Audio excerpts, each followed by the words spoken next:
I remember the sound of the screen door more than the words.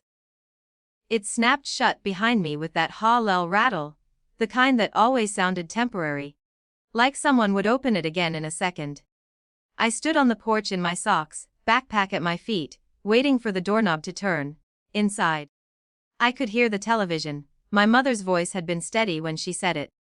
"You'll be back begging in a month," not screaming, not hysterical. Certain. My dad didn't look at me when he closed the main door.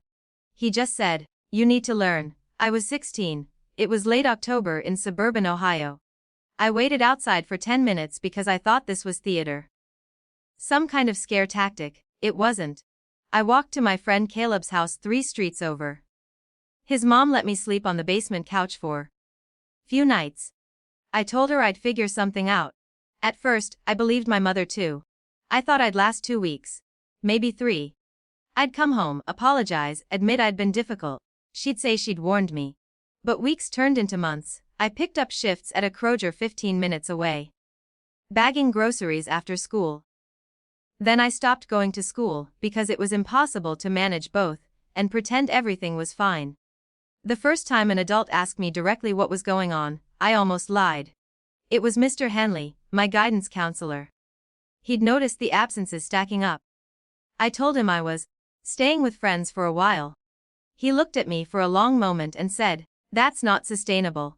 He helped me enroll in a GD program through the county. It wasn't dramatic.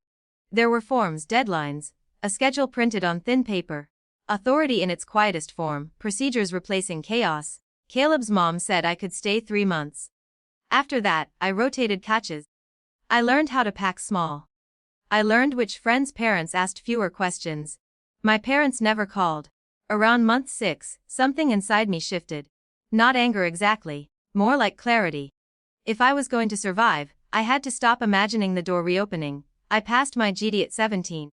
Community college at 18, paying tuition in installments. I worked full-time at a hardware store, then at a logistics warehouse. I transferred to Ohio State at 20, majoring in business administration because it felt practical. I told people my parents and I weren't close. It sounded cleaner than the truth. There were nights, especially during finals week, when I wanted to call my mom just to hear something familiar. But pride is contagious. I had inherited mine from her.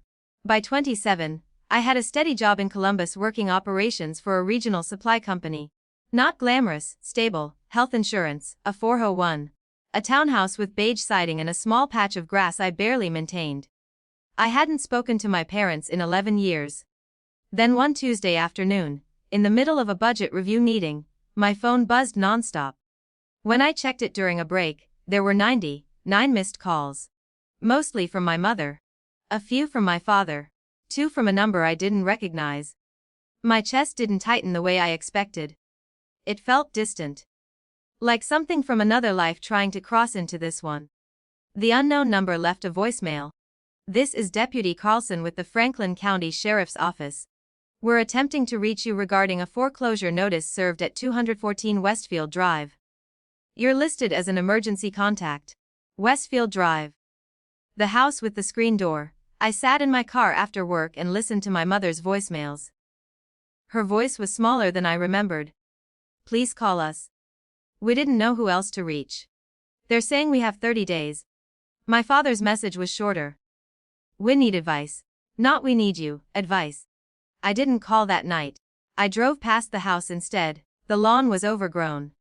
The paint on the shutters had peeled. A white notice was taped to the front door, official and unignorable. Authority had entered life the way it had once entered mine. Through paperwork and deadlines, I met them at a coffee shop 2 days later. They looked older. Smaller. My mother's certainty had thinned into something brittle. She started to say, "We thought." I held up a hand, not to silence her, just to slow the room down. "I'm not here to argue about the past." My father nodded quickly. They'd refinanced twice. Taken out a second mortgage during a stretch when my dad's hours were cut. Missed property tax payments. Ignored letters, assuming something would work out. "Can you help us?" My mother asked finally. There it was. 11 years earlier, she had been sure I'd come back begging. Now she was asking. I didn't feel powerful. I felt responsible. Not for their mistakes, but for what I did knack, I said. And I won't write a blank check. My mother flinched slightly. But I can help you talk to the bank.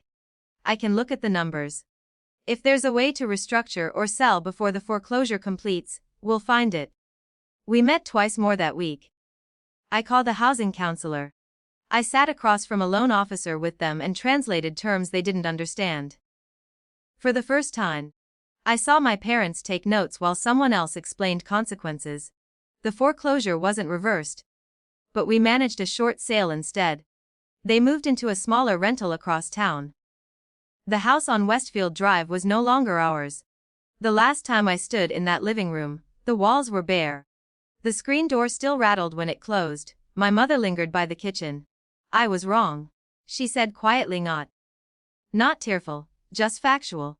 About what? I asked. That you'd come back begging. I looked at her for a long moment. I didn't, I said. She nodded. We don't talk every day now. We're not suddenly close. But we meet for lunch sometimes. We speak carefully. There are still rooms in our history we don't enter. The difference is this. When my phone lights up now, I answer because I choose to. Not because I have nowhere else to go. And not because I'm begging.